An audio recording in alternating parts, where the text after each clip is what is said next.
नमस्कार। आकाशवाणी जयपुर अजमेर से प्रस्तुत है प्रादेशिक समाचार।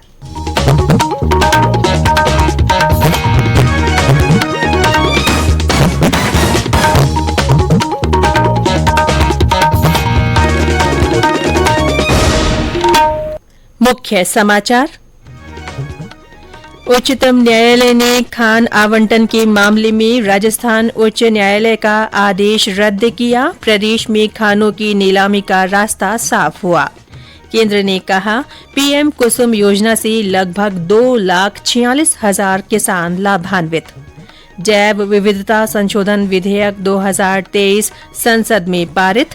और प्रदेश में मानसून की बारिश का दौर धीमा हुआ, कुछ स्थानों पर हल्की से मध्यम बारिश।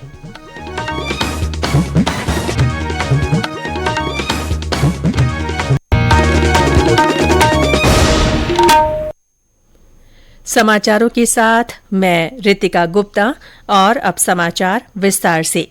उच्चतम न्यायालय ने प्रदेश की हजारों खदानों की नीलामी का रास्ता साफ करते हुए राजस्थान हाईकोर्ट के 2013 के उस आदेश को रद्द किया है जिसमें पहले आओ पहले पाओ की नीति के आधार पर पट्टे जारी करने के लिए कहा गया था।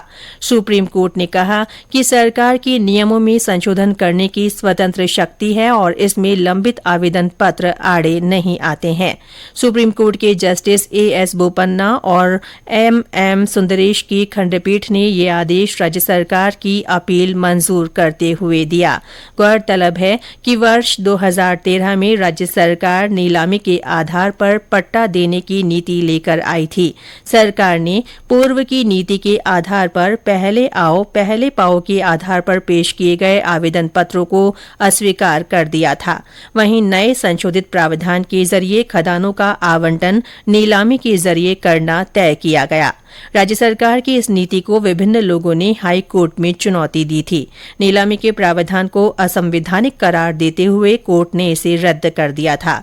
इस फैसले को राज्य सरकार ने सुप्रीम कोर्ट में चुनौती दी थी। केंद्र सरकार ने कहा है कि प्रधानमंत्री किसान ऊर्जा सुरक्षा और उत्थान महाअभियान पीएम कुसुम योजना से लगभग 2,46,000 किसान लाभान्वित हुए हैं। इस योजना के तहत सौर पंप लगाने, वर्तमान ग्रिड से जुड़े कृषि पंपों को सौर ऊर्जा से जोड़ने और ग्रिड से जुड़े नवीकरणीय ऊर्जा संयंत्र लगाने का प्रावधान है। नवीन और नवीकरणीय ऊर्जा मंत्री आरके सिंह ने राज्यसभा में एक प्रश्न के लिखित उत्तर में ये बात कही। उन्होंने कहा कि पीएम कुसुम योजना को 31 मार्च 2026 तक बढ़ा दिया गया है। प्रदेश में 7 अगस्त तक विश्व स्तनपान सप्ताह आयोजित किया जा रहा है। कल से शुरू हुए सप्ताह के दौरान समाज में मां का दूध बच्चे के लिए सर्वोत्तम आहार की अवधारणा विकसित करने के लिए गतिविधियां आयोजित की जा रही हैं। इसी कड़ी में जयपुर में स्वास्थ्य भवन में प्रदेश स्तरीय वेबिनार आयोजित कर स्तनपान के महत्व पर विस्तार से चर्चा की गई। वेबिनार में अतिरिक्त मिशन निदेशक एनएचएम प्रियंका गोस्वामी ने नवजात से 2 वर्ष तक की आयु तक के बच्चों के लिए स्तनपान के प्रति जन चेतना विकसित करने और धीरे धीरे ऊपरी ठोस आहार खिलाने की जानकारी लोगों को देने को कहा। आरसीएच निदेशक डॉक्टर लोकेश चतुर्वेदी ने बताया कि स्तनपान सप्ताह की इस वर्ष की थीम है enabling breast feeding making a difference for working parents. इसके तहत कामकाजी माताओं के बीच स्तनपान को सक्षम बनाने के लिए वातावरण निर्मित किया जाएगा। मुख्य सचिव उषा शर्मा ने कल राज्य में मेरी माटी मेरा देश कार्यक्रम की तैयारियों के संबंध में समीक्षा बैठक की। मुख्य सचिव ने अधिकारियों को निर्देश दिए कि कार्यक्रम की प्रचार प्रसार क्षेत्र विशिष्ट हो और इसमें ग्राम पंचायतों की भूमिका सुनिश्चित की जाए ताकि दूरदराज के ग्रामीणों को भी इन आयोजनों के साथ जोड़ा जा सके। उन्होंने इसके लिए मजबूत कंट्रोल रूम, महिला सहभागिता, विशिष्ट नवाचार, डिजिटल साक्षरता की भूमिका पर विशेष ध्यान देने को कहा। मुख्य सचिव ने कानून व्यवस्था की भी समीक्षा की। उन्होंने जीरो टॉलरेंस की नीति अपनाते हुए कुशल टीम नियोजन के तहत राज्य में कानून व्यवस्था को मजबूत और सुनिश्चित करने के निर्देश दिए। केंद्र सरकार 13 से 15 अगस्त के बीच हर घर तिरंगा अभियान चला रही है। इसे देखते हुए इंडिया पोस्ट हर घर तिरंगा का उत्सव मनाने के लिए देश भर के अपने 1,60,000 डाकघरों के माध्यम से राष्ट्रीय ध्वज की बिक्री करेगा। ई पोस्ट ऑफिस सुविधा के माध्यम से भी राष्ट्रीय ध्वज खरीदे जा सकते हैं। संचार मंत्रालय ने कहा है कि यह अभियान लोगों के दिलों में देशभक्ति की भावना जगाने के लिए शुरू किया गया है। यह अभियान 2022 में बेहद सफल रहा था। उस दौरान 23 करोड़ परिवारों ने अपने घरों पर तिरंगा फहराया और 6 करोड़ लोगों ने हर घर तिरंगा वेबसाइट पर सेल्फी अपलोड की थी। ये समाचार आकाशवाणी जयपुर अजमेर से प्रसारित किए जा रहे हैं।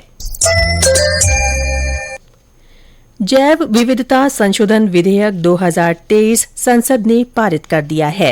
राज्यसभा में ये विधेयक कल पारित हुआ। लोकसभा पहले ही इसे मंजूरी दे चुकी है। विधेयक का उद्देश्य औषधीय पौधों पर अनुसंधान को बढ़ावा देना, पौधों से बनने वाली दवाओं के उत्पादन को प्रोत्साहित करना और वन उपज में शामिल स्थानीय लोगों को लाभ पहुंचाना है। विधेयक पर चर्चा का जवाब देते हुए पर्यावरण मंत्री भूपेंद्र यादव ने कहा कि इससे जनजातियों को लाभ मिलने के साथ ही विश्व को भारत पारंपरिक औषधीय ज्ञान का संदेश देगा। श्री यादव ने कहा कि विधेयक का उद्देश्य पेटेंट आवेदन प्रक्रिया को सरल बनाना और पेटेंट आवेदनों को तेजी से ट्रैकिंग की सुविधा प्रदान करना है।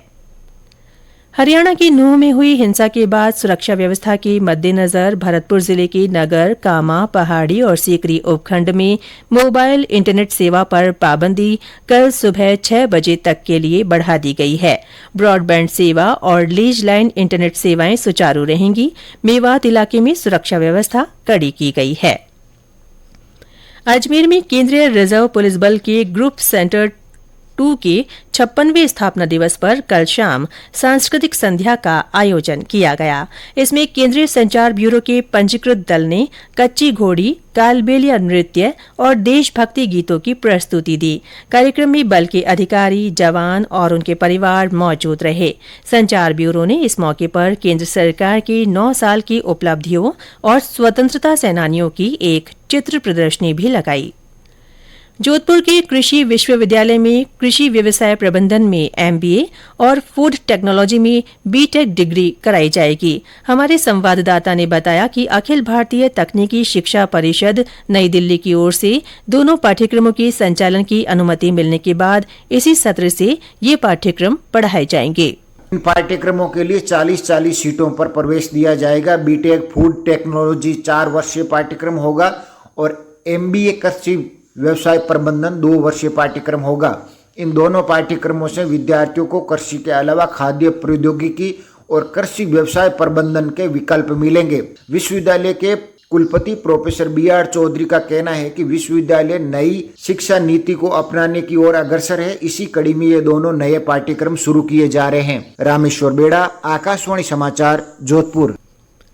अलवर नगर परिषद को नगर निगम में क्रमोन्नत कर दिया गया है। इसके लिए राज्य सरकार ने अधिसूचना जारी कर दी है।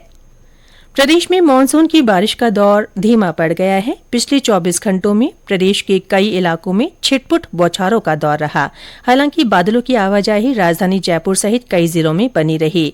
आज भी जयपुर में बादल छाए हुए हैं। पिछले 24 घंटों में जालौर, डूंगरपुर, जयपुर, सीकर, धौलपुर, भरतपुर, बीकानेर और झुंझुनू जिलों में बरसात दर्ज की गई है। मौसम विभाग के अनुसार आज जयपुर सहित अलवर, झुंझुनू, दौसा और करौली जिले में कहीं कहीं हल्की से मध्यम बारिश की संभावना है। एकलव्य मॉडल आवासीय विद्यालयों के लिए 10,000 से अधिक खाली पदों पर शैक्षणिक और गैर शैक्षणिक कर्मचारियों की भर्ती के लिए ऑनलाइन आवेदन जमा कराने की अंतिम तारीख बढ़ाकर 18 अगस्त कर दी गई है। राज्य और केंद्र शासित प्रदेशों के एकलव्य मॉडल आवासीय विद्यालयों में खाली पदों को भरने के लिए भर्ती प्रक्रिया शुरू की गई है। और अंत में मुख्य समाचार एक बार फिर। उच्चतम न्यायालय ने खान आवंटन के मामले में राजस्थान उच्च न्यायालय का आदेश रद्द किया। इससे प्रदेश में खानों की नीलामी का रास्ता साफ हुआ।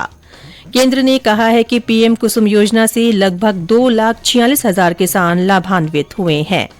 जैव विविधता संशोधन विधेयक 2023 संसद में पारित हो गया है और प्रदेश में मानसून की बारिश का दौर धीमा पड़ गया है। कुछ स्थानों पर हल्की से मध्यम बारिश हुई है।